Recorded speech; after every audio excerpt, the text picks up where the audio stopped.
Kristo ang magliligtas sa atin mula sa impyerno. Amen. Dahil siya ang tagapagligtas. At siya dapat ang pagtiwalaan bilang tagapagligtas. Kami natutuwa sa mga nanay sa soul winning. Ano ang dala-dala nila ng truck babasahin? Ipinapabatid ng babasahin na yun na si Kristo ang tagapagligtas. Kaya maganda po yung ginagawa niyo mga nanay. Amen? Keep on soul, keep winning soul. Amen?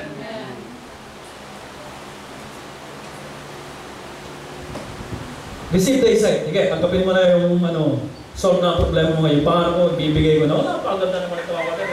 Yung abot mo na yung pangarap mo, sinasabi na, eto na, buksan mo na, eto na, amen?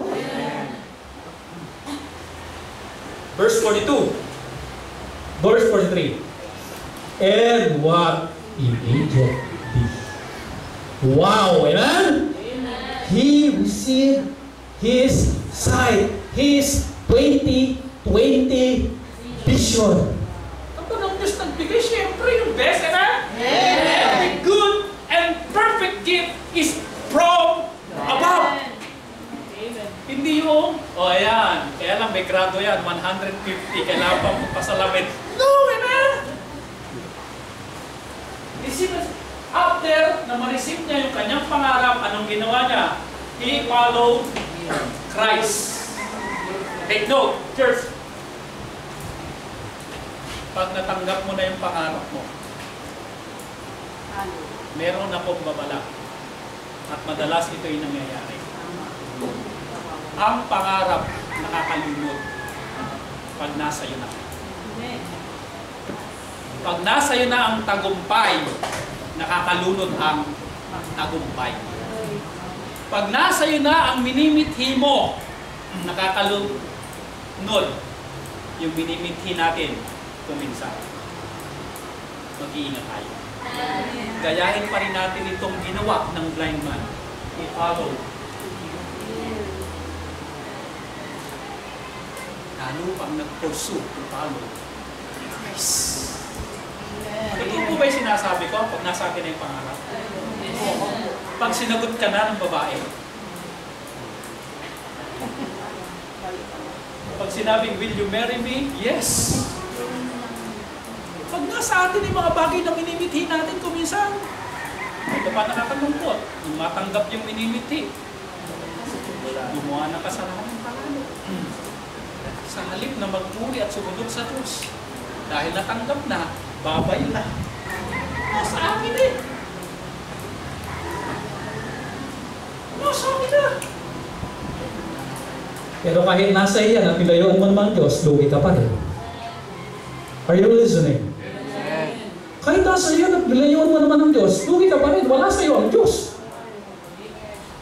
Kaya church, when you come to the Lord, pursue to follow Him. At hindi lang yun. Ano ba ang ginawa niya? Glorifying God. Sumunod, pinuri ang Diyos. And all the people, yung mga dilawan kanina, anong ginawa ng mga dilawan dahil sa patotoong nakita? And when they saw it, anong ginawa nila? Give praise unto God. You see the testimony? Nung makita ng mga multitude, yung mga tao, nagpuri din sila sa Diyos. Dahil tama yung mga hakbang na ginawa niya. Kaya namangha sila. Na kapag tama ang mga hakbang ng paglapit mo sa Panginoon, napakaraming nandito, pero ikaw ang pagpapalain. Nakuha niyo po ba yan? Ang dami-dami natin dito, di ba? Pero ang problema natin, kanya-kanya tayo ng paraan ng paglapit sa Diyos. Pero kapag tama yung paglapit mo sa Panginoon, ikaw ang pagpapalain.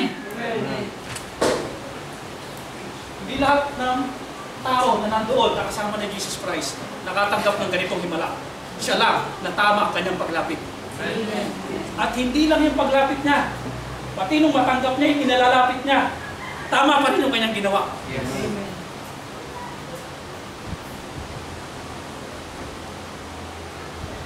Nako, mga kapatid.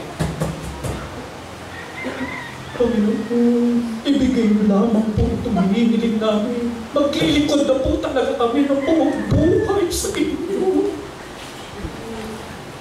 Hindi na po kami absent sa church. We will serve you more. ganyan.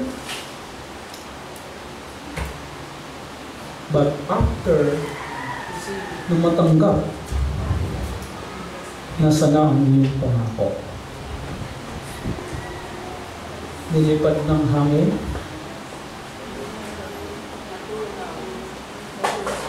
Pag ginaganyan natin ng Diyos, hindi pwede yan sa Diyos.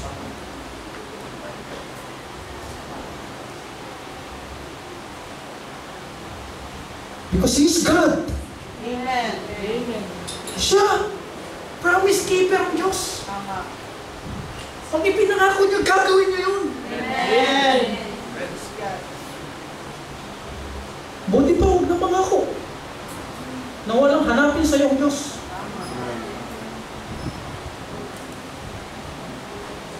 Eto rin, bumabalik ulit yung problema.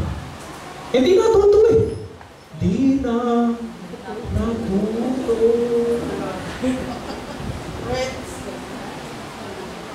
Matuto tayo. Come to Jesus, but how? We see the Father, amen? Amen. Naalala ko tuloy, may 10 ketongin. Kasi ngayon, hindi na usong ketong eh. Tagyawat ako usong ngayon.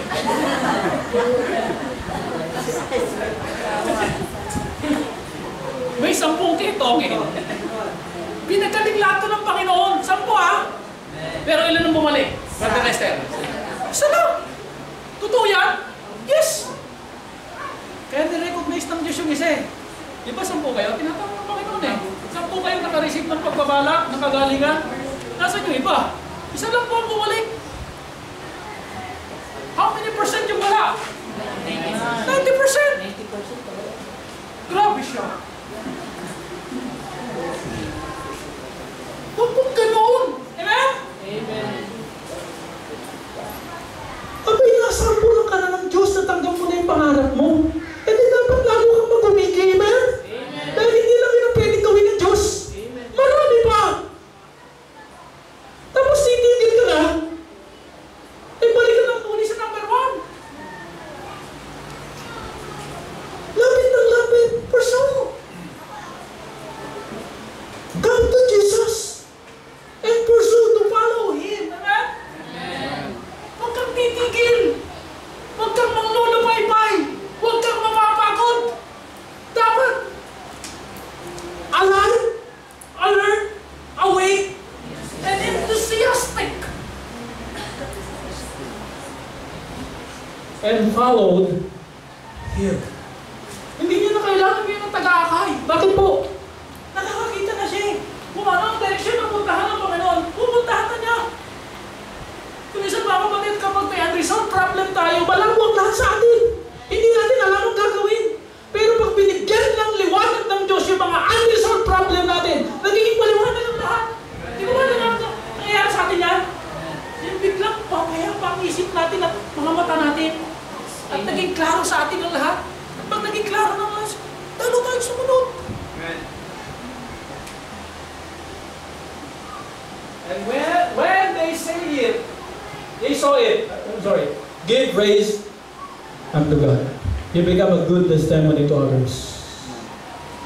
You see? Ay, mahirap mga kapatid, pinag-uusapan na. Pwede ba nag-ano yun? Bakit ngayon wala na? Nakikita tayo ng tao, di ba?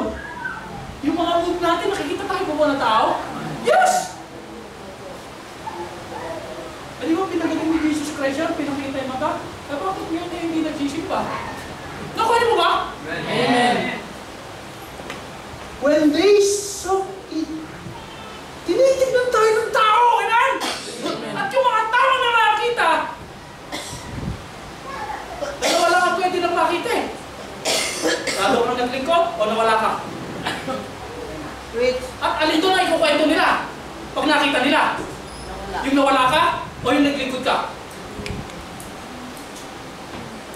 Nakikita tayo ng tao.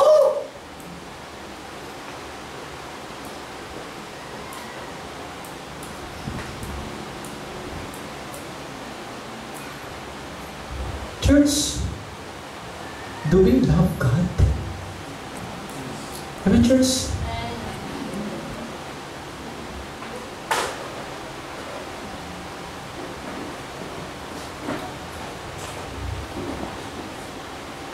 love you, church. Amen. Do you love me?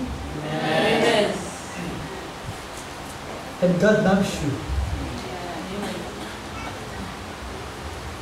Kaya tayo tinutumpak ng Diyos. Because that is the reality of life.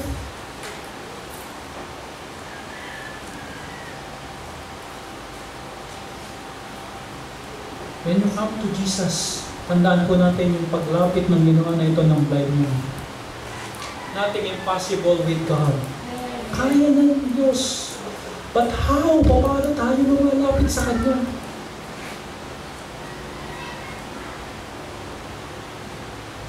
He received his sight. The unresolved problem, ngayon po ay solved. The unpleasant situation, ngayon po, pleasant situation. Wala na yung mga bagay na pangit sa Kanya.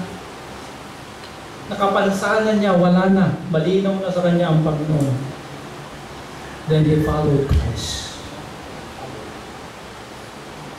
Ang totoo, church,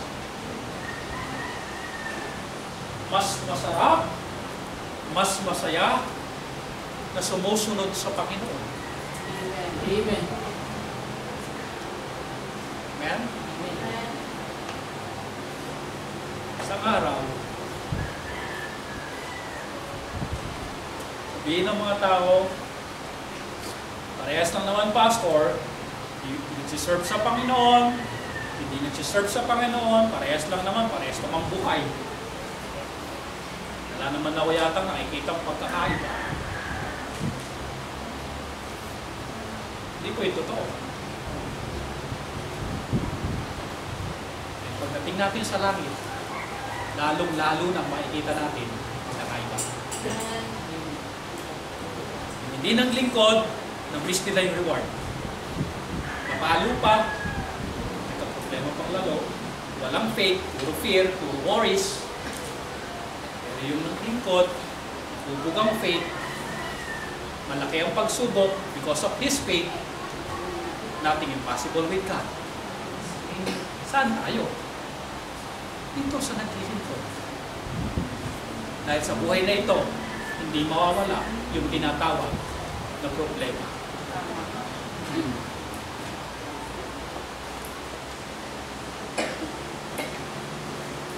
Problem without faith o problem with faith?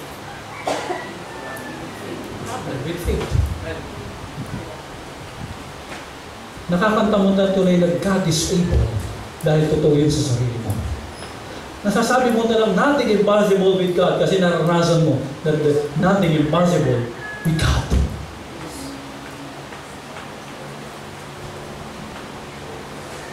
When you come to Jesus, come with what? Yung una, clear understanding that He is God. Come with humility. Come with persuasion. Come with faith. Amen? At kapag ibinigay na sa iyo ng Panginoon yung pinapangarap mo, may pangarap pa nga ba? Amen? Pag ibinigay na ng Panginoon yung pinapangarap mo, follow Him. Lalo pang mag-umigi at lalo pang magpuri. Lalo pang yung song mo ay talagang napaka-sweet. Totoo sa iyo na to God be the glory. Great things He have done. At pag ganyan yung kayong lifestyle, you go to the church every Sunday, you go to the church every Saturday. Pag Sabado, sa Batista tayo, ano?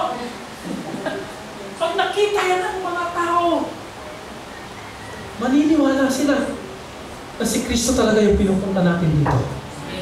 Maniniwala sila. At magpupuri sila sa Panginoon. Yung binibiti mo, mga kapitbahay mo na yan, na bago mo ay makakilala rin sa Panginoon. Isang araw, kasama mo na rin yan. Nakatulad ng blind man, yung mga dilawan kanina na nagre-review pa sa kanya na ang tawag kay Jesus Christ, Jesus of Punong Diablo o Nazareth, nag-iba pa na daw. Because of the blind man, diba? Gusto mo bang mabago ang pananaw ng mga kapitbahay mo?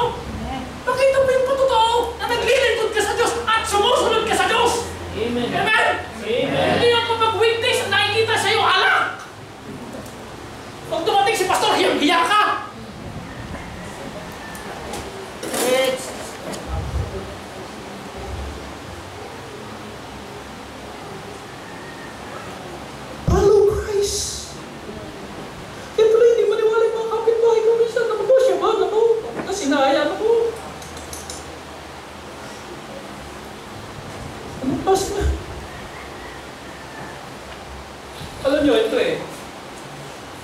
mga unresolved problem na nga tayo. May mga unpleasant situation na nga tayo. Hindi ba tayo lumalapit sa Diyos? Lalo pa tayo gumagawa ng kasalanan, dinadagdagan natin yung unpleasant situation.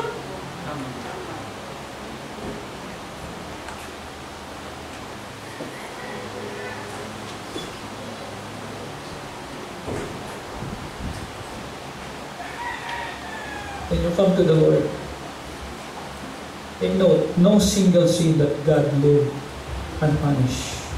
No single sin. Because God is good. Masaya tayo kapag ang hustisya ay naibibigay na. Ganun ang Diyos, ibinibigay ka agad ng Diyos ang hustisya. Of course, God is merciful. But wag nating kalimutan, He is the God of justice. Amen. Amen. Isineserve niya kaagad ang justice para maging maganda. No? Hindi po nakakatakot ang Diyos. God is good. Amen. All the time. All the time, amen? Amen. Parang nakakatakot, Pastor, yung preaching mo. Hindi mo nakakatakot ng Diyos. Pag sinunod mo ito, makikita mo na God is good talaga. Amen. At nakakatakot talaga pag may ginagawa tayong mali. At tinatakot tayo ng Diyos sa paggawa ng mali. Amen? Amen. Hindi tayo in-encourage na mali ba yung ginagawa mo? I encourage you, gawin mo pa. No, amen? Because God loves you.